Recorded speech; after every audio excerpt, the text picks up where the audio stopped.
হোয়াটসঅ্যাপে আপনারা কারোর সঙ্গে চ্যাট করছেন আর সেই চ্যাটটাকে আপনারা লুকিয়ে রাখতে চাইছেন, এই চ্যাটগুলো লুকিয়ে রাখতে চান, তাহলে আপনারা একটি সিক্রেট কোড দিলেই সেই চ্যাটটা কিন্তু খুলে যাবে। তো আপনারা এই সেটিংটি কীভাবে করবেন চলুন দেখে নেওয়া যাক এই ভিডিওর মাধ্যমে। এর জন্য আপনারা প্রথমেই হোয়াটসঅ্যাপে চলে আসবেন। আপনারা যে ব্যক্তির চ্যাটটি হাইড করে রাখতে চাইছেন বা অর্থাৎ লুকিয়ে রাখতে চান সেটাকে আপনারা চেপে ধরে রাখবেন। তারপরে আপনারা থ্রি ডটে ক্লিক করবেন, তারপরে দেখতে পাবেন লক চ্যাট, এই অপশানে ক্লিক করে কন্টিনিউ অপশানে ক্লিক করে দেবেন। এখানে আপনারা ওকে করে দেবেন। ওকে করার পর তারপরে আপনারা উপর দিকে চলে আসবেন, এখানে দেখতে পাবেন চ্যাট লক, এই চ্যাট লকের উপর একবার আপনারা ক্লিক করবেন।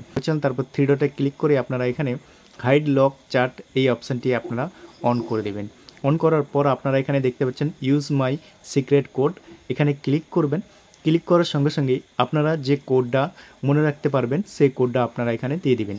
তো আমি এখানে সুবিধার জন্য এখানে এই যে কোডটা দিলাম, দেওয়ার পর ডান অপশানে ক্লিক করে দেবো। ক্লিক করার পর এবার ব্যাক হয়ে এবার আমরা হোয়াটসঅ্যাপে চলে আসবো। হোয়াটসঅ্যাপে আসার পর এবার সার্চ অপশানে যে কোডটি দিয়েছিলাম সেই কোডটি এখানে লিখব। লেখার পর আপনারা দেখতে পাবেন চ্যাট লক, এখানে চ্যাট লকে ক্লিক করে আপনারা আবার এখানে যে ব্যক্তির চ্যাটটা লক করেছিলাম সেই চ্যাটে আবার ক্লিক করে আবার পুনরায় চ্যাট শুরু করতে পারবেন। এইভাবে আপনারা কোনো ব্যক্তির সঙ্গে যদি চ্যাট করেন এইভাবেই আপনারা লুকিয়ে রাখতে পারবেন। তো বন্ধুরা, ভিডিওটা ভালো লাগলে বন্ধুদের সাথে বেশি বেশি করে শেয়ার করে দেবেন।